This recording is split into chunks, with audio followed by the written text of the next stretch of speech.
विश्वंदर्पणदृश्यमानघड़ी तुल्यं निजान्तर्गतं पश्यन्नात्मनि मायया बहिर्गो भूतं यथा निद्रया यः साक्षात् कुरुते प्रबोधसमये स्वात्मानमेवाद्वयम् तस्मै श्रीगुरुमूर्तये नमः श्रीदक्षिणामूर्तये।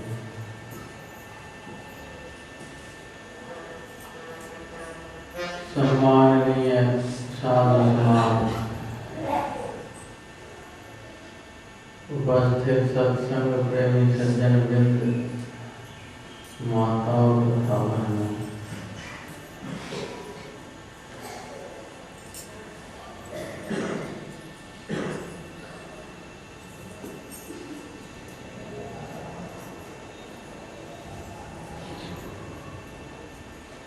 किष्किंधा कांड से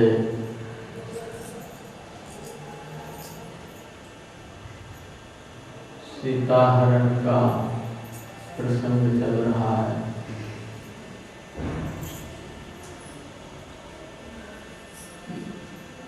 भगवान श्री राम खोज में लगे हुए हैं।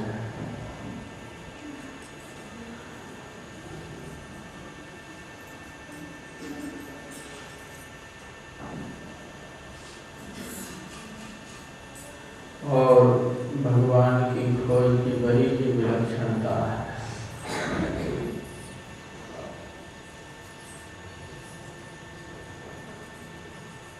कई दिनों से इस पंक्ति पर हम विचार करते आ रहे हैं।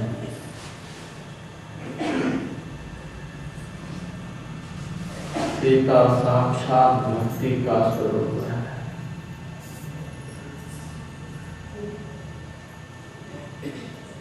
जहाँ सीता है वहीं शांति है।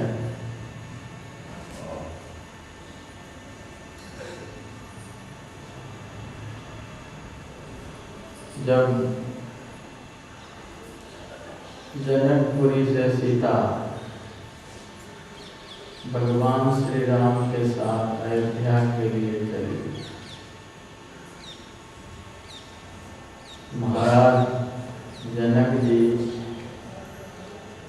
इस कदर रोए हैं, उतना संसार का सामान्य आदमी भी नहीं रो सकता।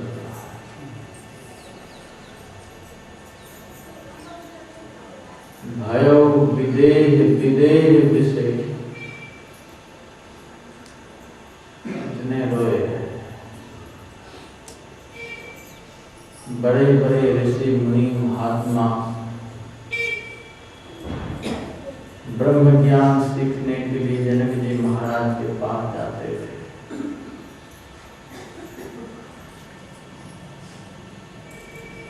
लेकिन आज इतने बड़े ब्रह्मज्ञानी अपनी पुत्री के विदा होने पर इस तरह रोते हैं, साधारण आदमी भी नहीं रो सकता। सबको बड़ा आश्चर्य है। किसी ने तो पूछ भी दिया, महाराज आप परम ब्रह्मज्ञानी विदेही पुरुष हैं, ज्ञान में निष्णात हैं, फिर भी एक पुत्री के विदा होने पर इस तरह रोते हैं। जनक जी ने कहा, पुत्री के विदा होने से मैं नहीं रो रहा,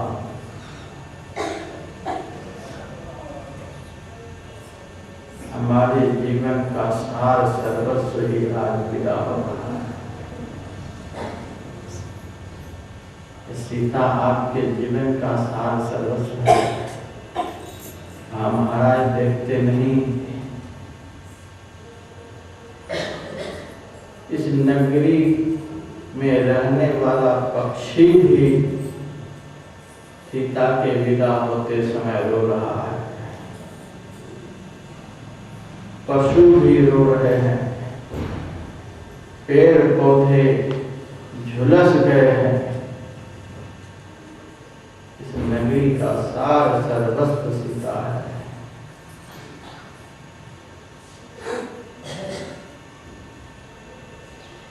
इसी के रहने के कारण मैं ब्रह्मज्ञानी कहलाता हूँ, परमवीर कहलाता हूँ, ब्रह्मवेत्ता कहलाता हूँ। मैं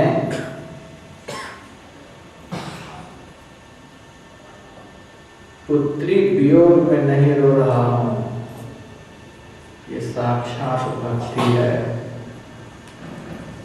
आज मेरी नगरी से भक्ति की विदाई हो रही है।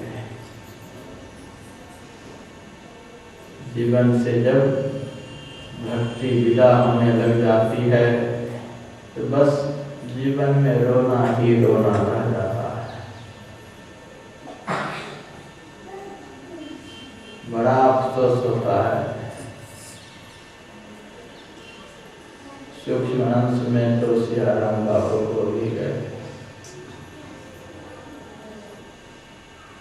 इस भक्ति के विदा होते समय ब्रह्मवेत्ता जनक जी रो रहे हैं। उस भक्ति को विदा करके आदमी कहाँ कहाँ सुख और शांति के लिए भटक रहे। रोने के सिवा कुछ हाथ लगने को नहीं।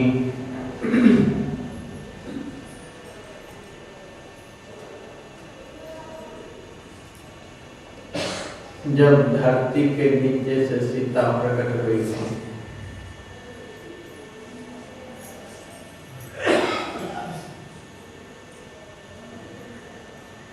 प्रकट होने से पहले महामारी की बीमारी फैल गई थी जनकपुरी में। वहां की प्रजा अन्न के लिए, जल के लिए, सुख शांति के लिए हाहाकार कर रही थी।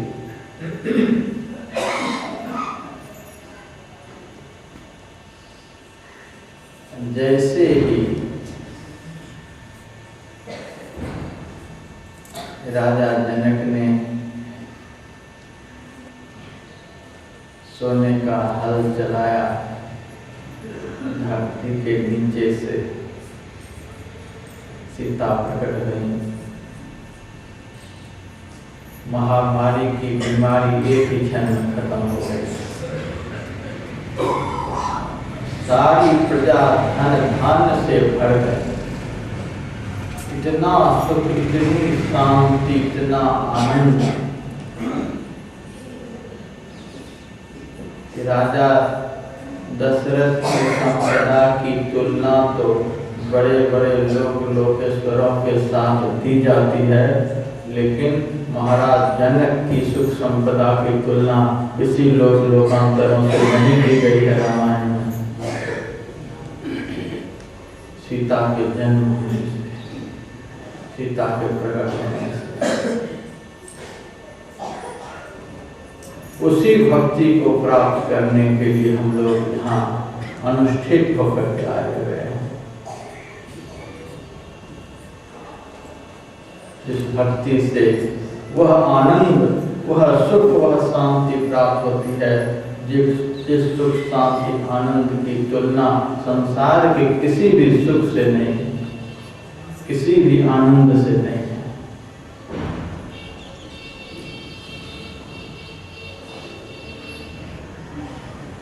लेकिन कभी कभी करना पड़ता है। जो फल बहुत मीठा होता है उसमें बहुत जल्दी कीड़े भी लग जाते हैं। संत मत का ज्ञान जितना ऊंचा है, जितना मीठा है, उतने ही जल्दी इसमें विकारों के कीड़े भी लग गए। इस ज्ञान को लोगों ने समझ नहीं पाया। इतना यह ऊंचा ज्ञान है, इतना महत्वपूर्ण ज्ञान है। अब भक्ति से बढ़कर संसार में क्या हो सकता है? और आज तक हमने अनुष्ठान का अर्थ नहीं समझा। प्रतिज्ञाबद्ध होकर के, संकल्पित होकर के हम लोग इस आयोजन में भाग लेने के आए। आदि अंत इस अनुष्ठान को हम सफल करेंगे। वैदिक शास्त्र में लिखा हुआ है, जितने मंत्र का अनुष्ठान होता है उतने मंत्रों में से यदि एक मंत्र भी भूल से छूट जाए तो अनुष्ठान में विघ्न पड़ जाता है, अनुष्ठान पूर्ण नहीं माना जाता है। और संकल्पित होकर के अनुष्ठान में अनुष्ठित होकर के कोई भाग ले और अनुष्ठान को छोड़ करके अब उनके भाग्य को क्या कहा जाए, समझा ही नहीं। बहुत मीठा फल गुरुदेव ने दिया था हम लोगों को। कभी कभी गुरुदेव कहते थे, लाया हूँ तूफान से, लाया हूँ बच्चे तूफान से किश्ती निकाल के, इसको तो रखना हरदम बच्चे संभाल के। बहुत मेहनत करके माता पिता की गोद के प्यार को छोड़ करके, इकलौता पुत्र माता पिता के उस प्यार को छोड़ करके, अथाह संपदा का परित्याग करके, बाल्य जीवन के सुख आनंद को छोड़ करके जंगल जंगल दर दर भटक भटक कर गिरी कंदरा में शरीर की आहुति दे दे करके जिस अमर ज्ञान को गुरुदेव प्राप्त किए और हम लोगों को मुफ्त में दिए, लेकिन हम लोग नहीं संभाल पाए। और जो इस ज्ञान को संभाल लेंगे वो मालो माल हो जाएंगे। आज जनक जी रो रहे हैं और सारे ऋषि मुनियों को, जनकपुर निवासियों को जनक जी ने कह दिया, मैं पुत्री के लिए नहीं रो रहा हूँ, उर्मिला के लिए मैं नहीं रो रहा हूँ, मांडवी के लिए नहीं रो रहा हूँ, श्रुति कीर्ति के लिए नहीं रो रहा हूँ, मैं तो सीता के लिए रो रहा हूँ, क्योंकि सीता साक्षात भक्ति स्वरूपा है। तुलसीदास महाराज ने सीता को भक्ति कहा है। और उस सीता की क्या महिमा रामचरितमानस में तुलसीदास महाराज ने लिखी है। सीता के लिए साक्षात ब्रह्मवेत्ता जनक जी रो रहे हैं। साक्षात धर्म के स्वरूप राजा दशरथ को मानस में माना गया है। धर्म धुरंधर गुण निधि ज्ञानी, ऐसा लिखा हुआ है दशरथ जी के विषय में। राजा दशरथ भी जब राम के साथ सीता चलने लगी तो रोने लगी। धर्म धुरंधर गुण निधि ज्ञानी राजा दशरथ सीता के लिए रो रहे हैं। सुमंत जी से कह दिया था उन्होंने, यदि सत्य प्रतिज्ञ भगवान श्री राम जंगल से नहीं लौटे तो कोई बात नहीं, संभव है वो नहीं लौटे, लेकिन कम से कम सुमंत यदि सीता जी लौट आएगी तो जीवन को अवलंब हो जाएगा, आधार मिल जाएगा। राम आए नहीं आए तब कोई चिंता नहीं रह जाएगी, कम से कम सीता भी लौट करके आएगी तो दुख खत्म हो जाएगा, आधार मिल जाएगा जीवन को। जीवन का आधार तो भक्ति है, धर्म का आधार भक्ति है। आदमी लोग धर्म करने के लिए कहाँ कहाँ जा रहे हैं, लेकिन धर्म की महिमा को समझते कहाँ। आज साक्षात धर्म सीता के लिए रो रहा है। धर्म का आधार भक्ति है। जो धर्म भक्ति से नहीं जुड़ा हुआ है वह पाखंड है, वह दंभ है। हम धर्मात्मा कहलाते लेकिन भक्ति करते नहीं। भक्ति का सरोवर यहाँ उभर रहा है और हम लोग कहाँ कहाँ भटक रहे हैं।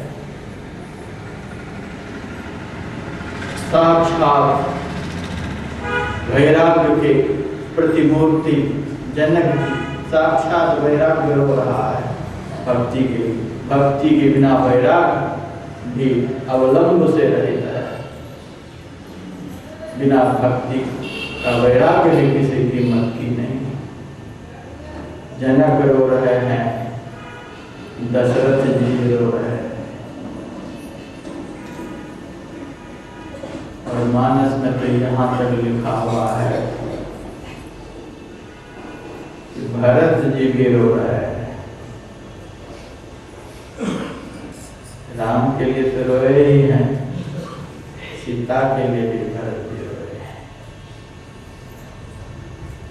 चित्रकूट के लिए जब चले हैं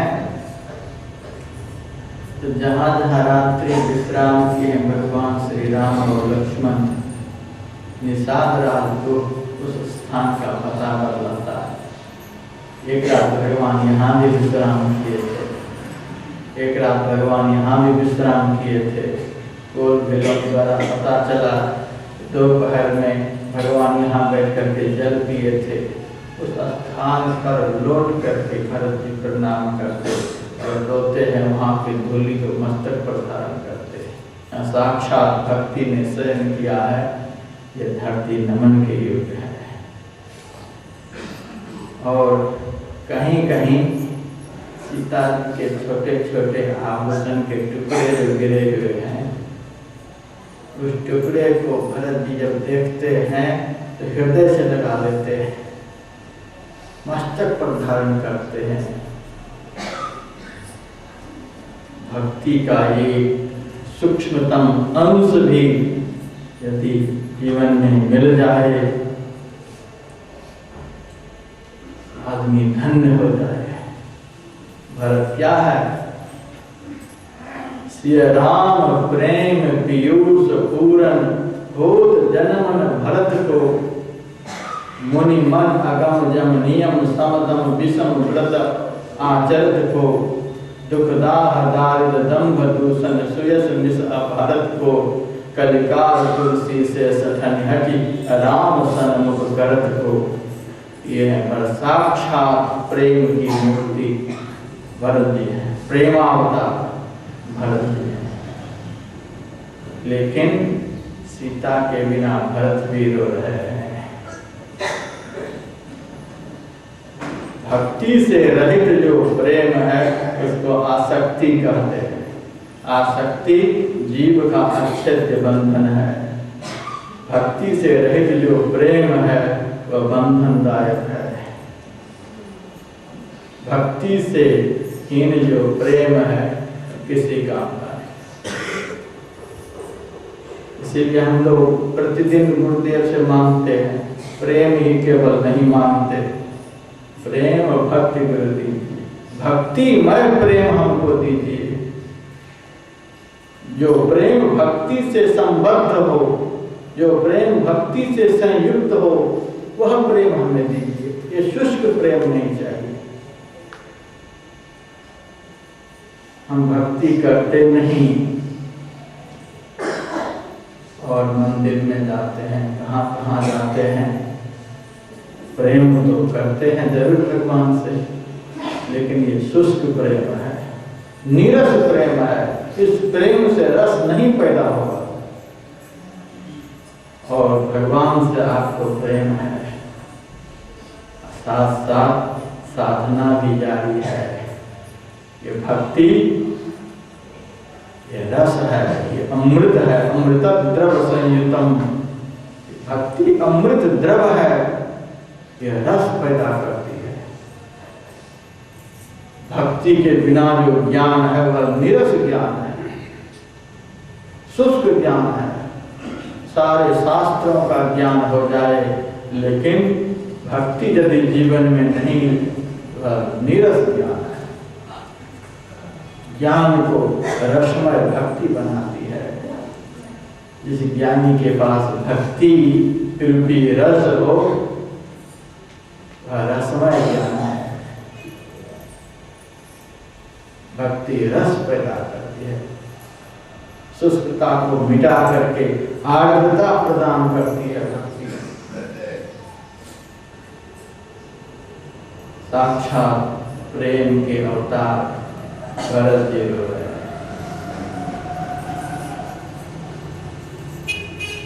क्या भक्ति की महिमा! जनक रो रहे हैं, भरत रो रहे हैं, साक्षात धर्म की प्रतिमूर्ति दशरथ जी रो रहे हैं। बहुत लोग नए नए जब इस ऊंचे ज्ञान को सुनते हैं, प्राप्त करते हैं, बस उनके पास खंडन मंडन ही रह जाता। दशरथ जी के लिए बहुत खंडन मंडन करते हैं। दशरथ तो बेटा बेटा करते हुए मर गए, राम राम करते करते मर गए। दशरथ बनना क्या साधारण बात है। परात्पर ब्रह्म को उन्होंने पुत्र बना दिया, अपने सामने मनुष्य के रूप में प्रकट कर दिया। ये कोई साधारण पुरुष है। धनहीनता से वो कभी नहीं रोए। बुढ़ापे तक दशरथ जी को पुत्र नहीं हुआ, नहीं रोए हैं पुत्र के लिए दशरथ जी। युद्ध में दो बार हार गए, लेकिन फिर भी नहीं रोए। किसी भी वस्तु के लिए जीवन में दशरथ जी रोए ही नहीं। विश्वामित्र मुनि आते हैं, कहते हैं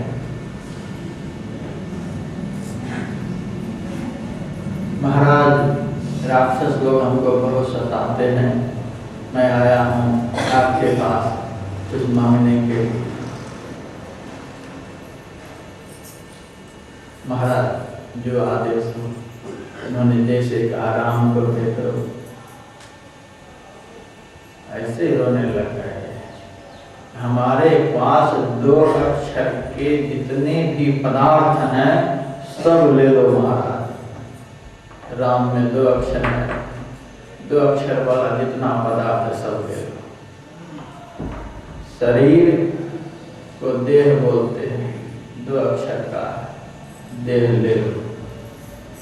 प्राण में भी 2 अक्षर होते हैं, प्राण ले लो, मार दो। लेकिन राम वेद नहीं बनत गुसाई, सब सुत मोहि प्राण की नाई। हमारे सारे पुत्र प्राण के समान प्रिय हैं, लेकिन महाराज भरत को मांग लो, शत्रुघ्न को मांग लो, लक्ष्मण को मांग लो, लेकिन राम वेद नहीं बनत गुसाई। राम के लिए मैंने रोया। और 6 बार राम शब्द का प्रयोग बनते समय उन्होंने किया है। 6 बार क्यों राम राम किया उन्होंने? भगवान श्री राम जब अयोध्या से चले थे और भगवान श्री राम के वनगमन की सूचना जब सुमंत के द्वारा मिली है, वो नहीं लौट करके महाराज आए, जंगल ही चले गए। तो सुमंत जी को राम को लेकर जाने में और लौट कर आने में 6 दिन का समय लगा था। राम के बिना, राम के दर्शन के बिना सुमंत 6 दिन बीत गए। इस जीवन को धिक्कार है। 6 बार राम राम कहते उन्होंने देह का त्याग किया है। क्या साधारण पुरुष हो सकते हैं? साक्षात धर्म के स्वरूप है। धर्म धुरंधर गुणनिधि ज्ञानी, ऐसा रामायण में लिखा हुआ है। लेकिन ऐसे धर्म के स्वरूप दशरथ भी सीता के लिए रोते हैं। हे जानकी, हा जानकी लखन हा रघुवर, हा पितु हित चित चातक जलधर, हाहाकार कर रहे हैं सीता के लिए। भक्ति से हीन जो धर्म है वह हाहाकार कर रहा है। उस धर्म में शांति नहीं, वह धर्म रुदन कर रहा है, शुष्क धर्म है। धर्म के बहुत आचरण हम लोग कर रहे हैं, लेकिन जीवन रसमय कहाँ हुआ, जीवन आनंदमय कहाँ हुआ, जीवन सुखमय कहाँ हुआ। हजारों धर्म के आचरण कर रहे हैं, सिर भी पीट रहे हैं, महाराज यह दुख, महाराज वह दुख, वह दुख। धर्म के इतने आचरण, लेकिन जीवन रसमय नहीं हुआ। भक्ति से हीन जो धर्म है वह निरस धर्म है, तो जीवन को रसमय नहीं बना सकता। यदि धर्म का आनंद लेना चाहते हैं तो देखिए, जैसे ही सीता आई है जनकपुर से अयोध्या, अयोध्या का रौनक बदल गया, आनंद का बढ़ावा बजने लग गया अयोध्या में। साक्षात धर्म भी रो रहा है। और भक्ति की पराकाष्ठा तो इस प्रसंग को मैं उठाया हूँ रामचरितमानस से, उसमें देखा जाता है। भगवान राम भी सीता के लिए रो रहे हैं। सीता के लिए कौन नहीं रोते, भक्ति के लिए कौन नहीं रोए हैं। साक्षात राम रोए। राम ब्रह्म परमार्थ रूपा, अविगत अकथ अनादि अनुपा, सकल विकार रहित गत भेदा, कहि नित नेत निरूपहि वेदा। ये राम भक्ति के लिए रोते हैं। भक्ति कितनी महिमा है। जैसे सीता को भक्ति का स्वरूप बतलाया गया है, वैसे ही मानस में राम को ज्ञान का स्वरूप बतलाया गया है। भक्ति से हीन ज्ञान जो होता है वह निरस होता है। भक्ति से हीन ज्ञान की दुर्दशा देखिए कि भगवान राम जो जंगल जंगल रो रहे हैं, भटक रहे हैं, या आध्यात्मिक दृष्टि से देखा जाए इस तरह से इस प्रसंग का दर्शन होगा कि भक्ति से हीन ज्ञान की क्या दुर्दशा होती है। राम के प्रसंग को देखिए, जैसे सीता से रहित राम किस तरह से पागल हो रहे हैं, रुदन कर रहे हैं, जंगल जंगल भटक रहे हैं, दर दर भटक रहे हैं। मनुष्य भी इस कदर नहीं बोलता। हे खगमृग मधुकर श्रेणी, तुम देखी सीता मृग नैनी। किसी की पत्नी खो जाए, आदमी से भले वो पूछेगा, लेकिन इतना नहीं पागल हो जाएगा कि वो पेड़ से पूछे, पौधा से पूछे, भौरे से पूछे, नदी तालाब से पूछे। इतना नहीं पागल हो जाएगा। ये बड़ा आध्यात्मिक दर्शन है। भक्ति से हीन जो ज्ञान है वह पागल बना देता आदमी को। जो नहीं करना चाहिए वह सब करने लग जाता, कर्तव्यच्युत हो जाता है भक्ति से हीन ज्ञान। वही दिखला है भगवान श्री राम, नहीं तो राम पे पागल हो गए थे, ज्ञान के स्वरूप थे। लेकिन भक्ति से हीन ज्ञानी की क्या दुर्दशा होती है वह उन्होंने दिखलाया है। ज्ञानी जो कहलाते हैं, लेकिन कर्म ऐसे ऐसे करते हैं जो कर्म सामान्य लोग भी नहीं करते। काम क्रोध मद लोभ के जब लग घट में खान, कह मूर्ख कह पंडिता दोनों एक समान। आप हरिद्वार आइए, ऋषिकेश आइए, और भी बड़े बड़े तीर्थ स्थानों में जाइए, बड़े से बड़े धुरंधर ज्ञानी वेशधारी महात्मा मिलेंगे और उनके नज़दीक में आप 1-2 दिन रहिए, फिर उनके आचरणों का, उनके विचारों का पता चलेगा कि कितनी गहराई में है। आसमान से बात करते हैं ज्ञान, 50 सैकड़ों देशों में घूमते हैं, लेकिन केवल ज्ञान ही ज्ञान है। भक्ति से ही ज्ञान जो है से पागल बना देता, कर्तव्यच्युत कर देता है, क्या करना चाहिए क्या नहीं करना चाहिए, इस ज्ञान को वह खो देता है।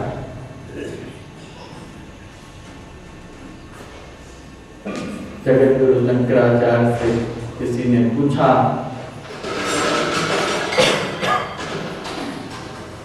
मूर्खों में सबसे बड़ा मूर्ख कौन है? गुरुदेव बतलाइए। जगत गुरु शंकराचार्य ने कहा, प्राधीत शास्त्रों विनचात्मबोधक, बहुत शास्त्रों का अध्ययन कर लिया लेकिन अपना अध्ययन जो नहीं कर पाया। जड़ पुस्तकों का अध्ययन तो बहुत किया लेकिन चेतन का अध्ययन नहीं कर पाया। जड़ का अध्ययन तो बहुत किया। ऐसा ऐसा आविष्कार हो रहा है आज धरती पर, एक देश के आदमी चुनौती देते हैं, हम तो मरेंगे ही लेकिन दूसरे देश वाले को भी नहीं छोड़ेंगे। ऐसा ऐसा आविष्कार है। अमेरिका वाले कहते हैं मेरे पास इतने यंत्र हैं, इतने औजार हैं, 17 बार मैं संपूर्ण विश्व को नष्ट कर सकता हूँ। इतना बड़ा बड़ा आविष्कार हुआ उनके पास, ऐसे ऐसे यंत्र उनके पास है। मेरे से वहाँ के एक निवासी कहने के लिए ऐसा आया,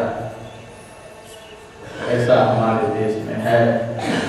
मैंने कहा 17 बार संपूर्ण विश्व को मिटा सकता, लेकिन बना सकता है कितनी बार? बना तो एक बार भी नहीं सकता। एक चींटी का भी निर्माण करके तो दिखला दे। इतनी बड़ी मानवीय सृष्टि का तो संहार तो कर सकता है, लेकिन एक चींटी को नहीं बना सकता। ये बनाने का काम तो भक्ति से होता है। भक्ति से हीन ज्ञान का काम बिगाड़ने का होता है। भक्ति से हीन जो ज्ञान है वह बिगाड़ने की बात करेगा। इसको मिटा दो, इसको इस तरह से मिटा दो, ये इस तरह से मिटेगा। दिन रात बस यही चिंतन होते रहे। सारे देशवासी का यही चिंतन है, किसको किस तरह से मिटाया जाए, यही ज्ञान सबके पास रह गया है। लेकिन इसके जीवन का निर्माण किस तरह से किया जाए, यह ज्ञान खत्म हो चुका। ये ज्ञान तो भक्तों के पास होता है, ये ज्ञान संतों के पास होता है। निर्माण करने वाला ज्ञान, बनाने वाला ज्ञान, सृजनात्मक ज्ञान ये संतों के पास होता है। मिटाने वाला ज्ञान तो संसारियों के पास होता है, क्योंकि उनके पास शुष्क ज्ञान है, भक्ति से रहित ज्ञान है। उस ज्ञान ने उसे पागल बना दिया है, इसीलिए मिटाने की बात करता है। बनाने की बात तो संत लोग करते हैं, दुनिया को बनाने की बात संत बोलते, लेकिन मिटाने की बात भक्ति से हीन जो पागल ज्ञानी है वो करते हैं। भगवान राम ने जो नाटक करके समाज को दिखलाया, हे समाज के लोगों देखो भक्ति से हीन ज्ञान की क्या दशा होती है। जंगल जंगल भटक रहे हैं,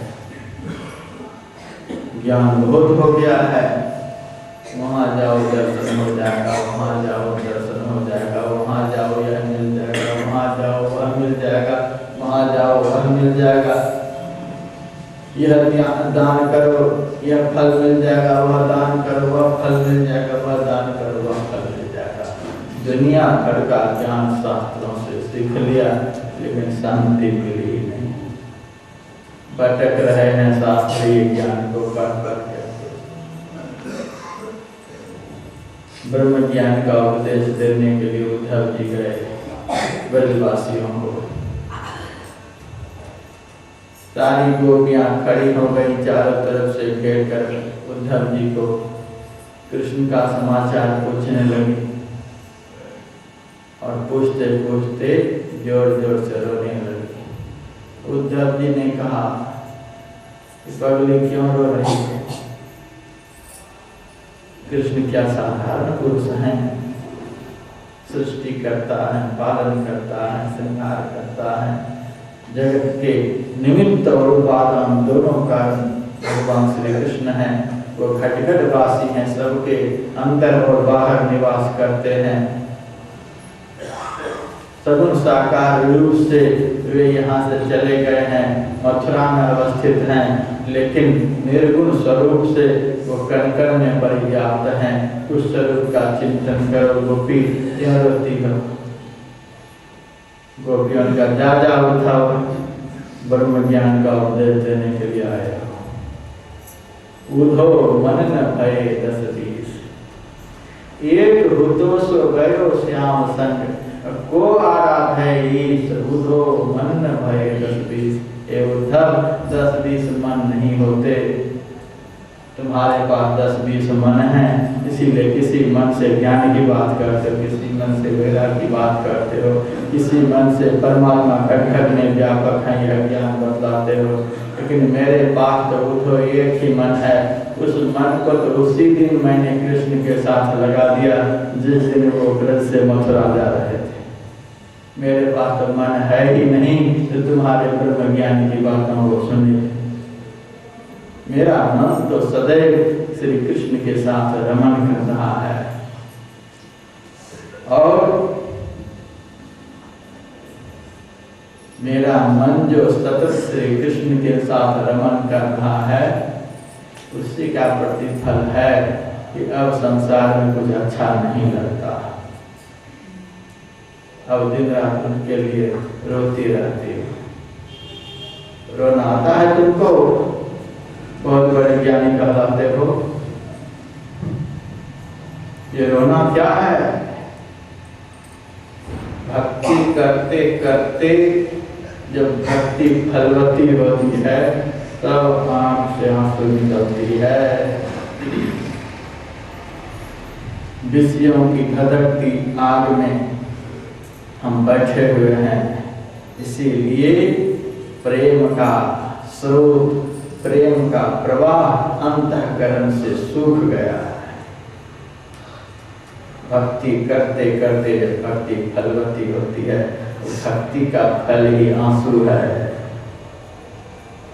आप कहेंगे यही भक्ति का फल है आंसू, रोना। जिसे भक्ति का फल मिल जाता वह पुत्र के लिए नहीं रोता है, वह धन के लिए नहीं रोता है, वह पद प्रतिष्ठा के लिए नहीं रोता है, वह तो जन्म जन्म से बिछड़े हुए अपने प्रियतम परमात्मा के लिए रोता है। परमात्मा के लिए रोना सिखलाती है भक्ति। और प्रति क्षण गोपी जो रुदन करती रहती थी, उनके उस प्रेम को देख करके अब उद्धव जी का होश ठिकाने आ गया। अरे हम तो बहुत बड़े अपने को भक्त समझते थे, मेरे जैसा भगवान का कोई भक्त नहीं, लेकिन भक्ति तो प्राप्त हुई है इसको। हमारी आंख तो पत्थर की हो गई है, कभी कृष्ण के लिए रोते नहीं, केवल कृष्ण की बातें करते हैं। वो तो घटघटवासी हैं, त्रैलोकवासी हैं, कण कण में वो समाये हुए हैं, सब जगह समाये हुए हैं, झूठ भी बोल रहे हैं। मतलब वो सब जगह समाये हुए परमात्मा हमको झूठ बोलते नहीं देख रहे हैं। सब जगह परमात्मा समाये हुए हैं, एक दूसरे के साथ छल कर रहे हैं, परमात्मा नहीं देख रहे हैं हमको। सब जगह परमात्मा समाये हुए हैं, एक दूसरे के साथ कपट कर रहे हैं, ठगी कर रहे हैं, परमात्मा में नहीं देख रहे हैं, जिसको शुष्क ज्ञान कहते हैं। एक तरफ बोलते हैं परमात्मा सब जगह है, और दूसरी तरफ धक्के खा रहे हैं परमात्मा के लिए। इसको कौन सा ज्ञान कहेंगे? ये नीरस ज्ञान है, शुष्क ज्ञान है। स्वामी विवेकानंद जी महाराज ने कहा, स्वाति नक्षत्र का मेघ जब आकाश में छा जाता है तब समुद्र की तलहटी में जो सीपी पड़ी हुई होती है वह ऊपरी सतह पर मुंह खोलकर तैरने लग जाती है। मुंह इसीलिए खोल लेती है, हमारे मुंह में एक बूंद स्वाति नक्षत्र का जल पड़ जाए। जैसे स्वाति नक्षत्र का जल बूंद उसके मुंह में जाता, वैसे ही झट से सीपी अपने मुंह को बंद कर देती। जल्दी से मुंह को इसीलिए बंद कर लेती है, यदि थोड़ा सा भी उस जल के साथ समुद्र का जल मिल जाएगा तो फिर मोती बनेगा ही नहीं। कितनी गहराई की बात है। एक कण भी स्वाति बूंद के जल के साथ समुद्र का जल मिल जाएगा, मोती फिर नहीं बनेगा। झट से मुंह को बंद करती है, समुद्र की तलहटी में पहुंच जाती और मोती बनाने के काम में लग जाती। जब तक कि मोती उसके पेट में नहीं बन जाता, वही जलबुंद, स्वाति का जलबुंद सीपी के पेट में जाकर के मोती बनता है। जब तक बन नहीं जाता तब तक तलहटी में ही पड़ी रहती है। जब मोती तैयार हो जाता, मोती को तैयार करके फिर ऊपरी सतह पर आ जाती है और उसका काम बन गया। उसी तरह से सरस ज्ञानी उसे कहते हैं, सरस भक्त उसे कहते हैं, सरस प्रेमी उसको कहते हैं, जिसे पहुंचे हुए संत सदगुरु का ज्ञान मिला, युक्ति मिली, विधि मिली कि ऐसे परमात्मा रूपी मोती को प्राप्त किया जाता है। तो विधि जैसे मिलती है, अंतर के अंतिम तल की ओर प्रवेश कर जाता है, फिर तो परमात्मा रूपी मोती को पाने के चक्कर में दिन रात लगा हुआ रहता है। तलहटी में पहुंच जाता है, फिर वह बाहर कहीं नहीं निकलता है। और जो ऊपरी सतह पर ऐसे ही छिछले घूम रहा है, तैर रहा है, उनको कुछ मिलने को नहीं। संत सदगुरु का ऐसा ज्ञान हमें मिला है कि जिस ज्ञान का हम अमल करेंगे, परमात्मा रूपी मोती तैयार होगा, मोती मिल जाएगा। इतना सुंदर संत सदगुरु का ज्ञान रूपी स्वाति बूंद हमें प्राप्त है। फिर भी न जाने के साथ साथ कौन कौन नदी का, कौन कौन समुद्र का जल घोल रहे, क्या बनेगा मोती। चले थे मोती बनाने के चक्कर में, लेकिन न मोती बनेगा न धोती बनेगी, कुछ होने को नहीं।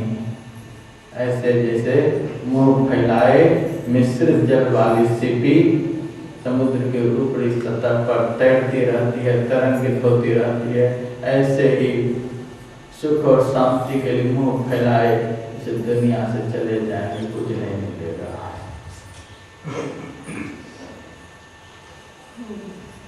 तो सद्ज्ञान से ही व्यक्ति वही मिश्रित जल वाले सीपी के समान होता है। तो भक्ति की इतनी महिमा शास्त्रों में है। आज भगवान राम भी रो रहे हैं।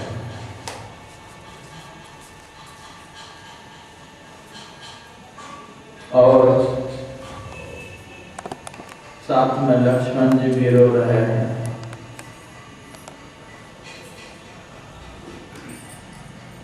जब युद्ध कांड हम पढ़ते हैं तो मेघनाथ ने एक बार बड़ा नाटक रचा लंका। राम से युद्ध करते समय उन्होंने बड़ा भारी नाटक किया और वह नाटक यह कि एक माया का सीता बनाया और उस सीता को आकाश मार्ग से राम के सामने ले आया और तलवार से उसकी गर्दन काट दी। राम इसी सीता के लिए मैं इतनी तरह को मचा रहा है, देख तुम्हारे सामने सीता को मैं काट देता हूँ। सिर काट दिया। भगवान तो नरलीला कर रहे थे। वाल्मीकि रामायण में जो लिखा हुआ है, भगवान राम लक्ष्मण मूर्छित होकर के गिर गए, होश नहीं रह गया। तब नारद जी आए, महाराज इतने बड़े ब्रह्मज्ञानी होकर के और इस कदर ये राक्षसी माया है, महाराज सीता को कौन मार सकता, भक्ति को कौन नष्ट कर सकता। भक्ति तो सदैव भगवंत से संबद्ध रहती है। भक्ति तो नष्ट होने वाली चीज ही नहीं, जो उसको नहीं पाएगा वही नष्ट होगा। भक्ति का नाश नहीं होता है। भक्ति के बीज का नाश नहीं होता है। भक्ति का नाश कैसे होगा? भक्ति बीज मिलते नहीं जो जाएगा। भक्ति का बीज भी जीवन में पड़ जाए। गुरु महाराज कहते थे कि ध्यान करते करते थोड़ा भी जब अंदर में अनुभव हो जाता है, कुछ अनुभूति प्राप्त हो जाती है, ज्योति का चिन्ह झलक जाता है, वही चिन्ह भक्ति का बीज है। करोड़ों बार क्यों न जन्म लेना पड़े, उस चिन्ह का कभी नाश नहीं होगा। जब भक्ति से उत्पन्न किंचित चिन्ह का भी नाश नहीं होता और भक्त को नष्ट होने से बचा लेता है, साक्षात भक्ति का नाश कैसे होगा? नारद जी ने कहा, महाराज सीता का नाश कौन कर सकता है? नहीं तो पहले तो नरलीला में मूर्छित हो गए। भक्ति से हीन ज्ञान की क्या दुर्दशा है, यह भगवान श्री राम ने दिखलाया। उसी भक्ति के अन्वेषण में भगवान राम चले हैं। अर्थात सदगुरु का यदि ज्ञान मिल जाए, उस ज्ञान को पा करके उधर चलो जिधर चलने से भक्ति मिलती है। यदि ज्ञान थोड़ा भी है, उस ज्ञान को लेकर दुनिया के पदार्थों को पाने के लिए इधर उधर मन भटको, क्योंकि दुनिया के पदार्थ तो बारंबार मिलते रहे हैं, बारंबार मिलते रहेंगे और मिल मिल करके छूटते भी रहेंगे। और भक्ति से प्राप्त जो आनंद है वह जब मिलेंगे तो कभी छूटेंगे नहीं, क्योंकि भक्ति शाश्वत है और शाश्वत भक्ति से प्राप्त आनंद सुख वह भी शाश्वत होता है, उसका कभी नाश नहीं होता। यदि ज्ञान हो तो भक्ति के तरफ चले। भगवान राम सीता जी की तरफ जा रहे हैं, अयोध्या की तरफ नहीं गए, जनकपुर की तरफ नहीं गए और किसी नगर शहर की तरफ नहीं गए। भले ही सीता लंका में है, राक्षसों से घिरी हुई है, लेकिन राम तो जा रहे हैं उस तरफ जिस तरफ सीता है, उस अच्छी तरह से हमारे जीवन का सही लक्ष्य तो भक्ति है। हमें लेस मात्र भी यदि ज्ञान है, जैसे ज्ञान स्वरूप राम भक्ति की तरफ चल रहे हैं, इसी तरह से लेस मात्र ज्ञान को लेकर भी हम भक्ति की तरफ चलें। यही सही यात्रा है, यही सफल यात्रा है। आप दुनिया की तरफ जीवन भर भटकते रहे, हवाई जहाज से चलें, समुद्री जहाज से चलें, जैसे भी चलें, ये निष्फल यात्रा है। जिस यात्रा का अंतिम परिणाम रोना हो, जिसको निष्फल यात्रा कहते हैं, जिस यात्रा का चलते समय भी परिणाम आनंदमय हो और मंजिल पर पहुंचने पर तो दिव्य आनंद, शाश्वत आनंद प्राप्त होना होता है, ये सफल यात्रा है। भक्ति के अन्वेषण के लिए, भक्ति की प्राप्ति के लिए, भक्ति का दर्शन के लिए नित्य निरंतर आगे आगे अभ्यासरत रहते हुए चलते रहना, यही सफल यात्रा है, यही सफल जीवन है। जैसे भगवान श्री राम भक्ति के दर्शन के लिए चल रहे हैं, उसी तरह से हमें भी सफल यात्रा करनी हो, सफल जीवन जीना हो। इधर चलकर सच्ची भक्ति, शाश्वत भक्ति, अनपायनी भक्ति, मुक्ति प्रदायनी भक्ति, भगवंत का दर्शन कराने वाली भक्ति प्राप्त होती है। संतों से युक्ति जानकर उस रास्ते पर चलते रहें, सफल यात्रा होगी। यही अभी के सत्संग थोड़ा सा सुनाया, हम कहेंगे से भजन सुन लीजिए।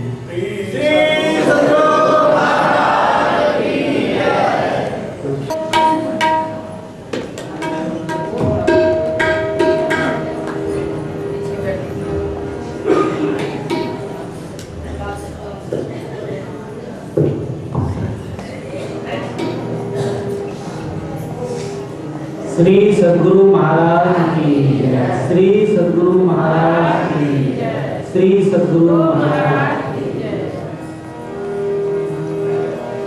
बंदो गुरुपद कंज, कृपा सिंधु नररूप हरि, महामोहतम कुंज, जासु बचन रवि कर निकर।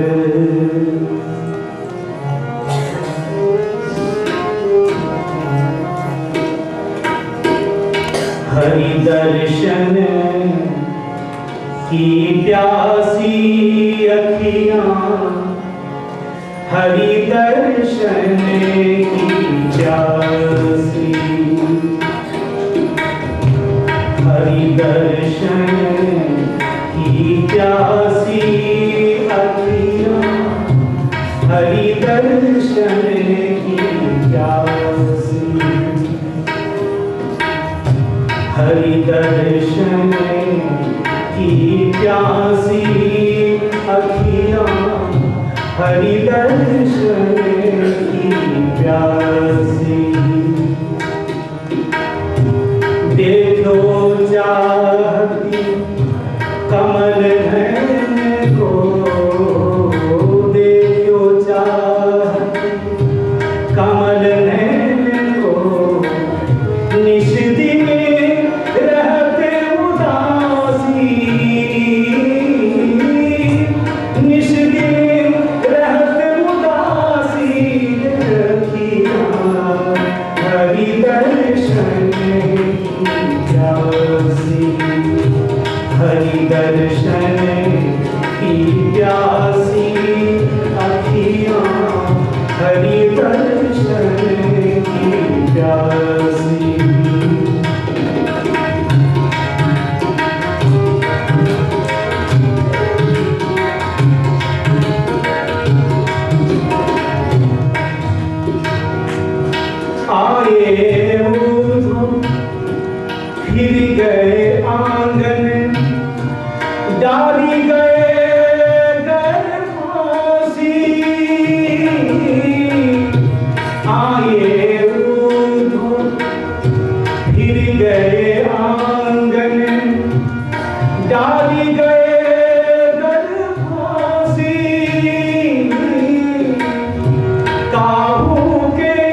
लोगनी के मन हासी रे, हरि दर्शन की प्यासी अखियाँ, हरि दर्शन की प्यासी, हरि दर्शन की प्यासी अखियाँ, हरि दर्शन की प्यासी।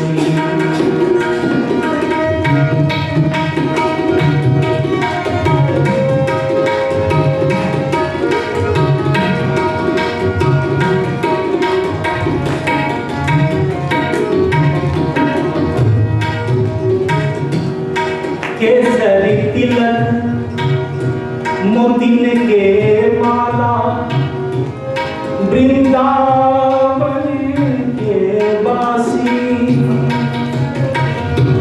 केसरी तिलक मोतिन के माला, वृंदावन के बासी, सूरदास प्रभु तुम्हारे दर्शन को, सूरदास प्रभु तुम्हारे दर्शन को, कलपत ले हो काशी रे, हरि दर्शन की प्यासी अखियाँ, हरि दर्शन की प्यासी। देखो चाहती कमल नैन को, निश दिन रहते उदासी, निश दिन रहते उदासी रे, हरि दर्शन की प्यासी, हरि दर्शन की प्यासी अखियाँ, हरि दर्शन की प्यासी, हरि दर्शन की प्यासी, हरि दर्शन की प्यासी। साथी वाणी आप लोगों की सेवा में प्रस्तुत है। पानी में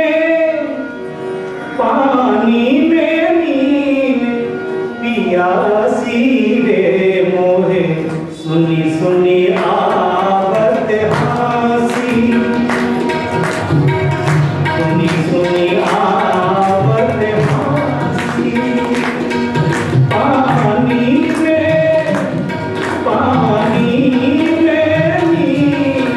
पियासी रे मोहे, सुनी सुनी आवत हासी रे मोहे, सुनी सुनी आवत हासी। पानी में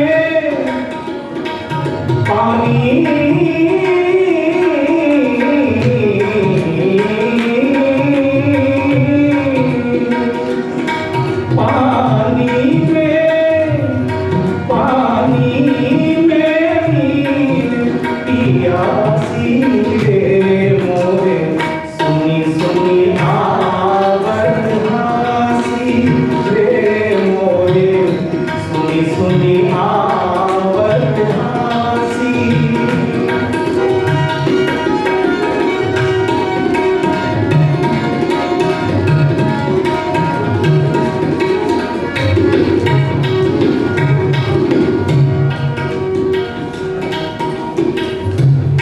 आत्म ज्ञान बिना नर भट के, कोई मथुरा कोई काशी।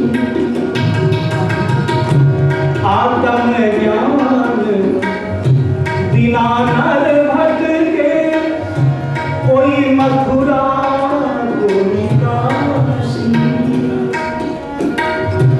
जैसे मृगा नाभि कस्तूरी, जैसे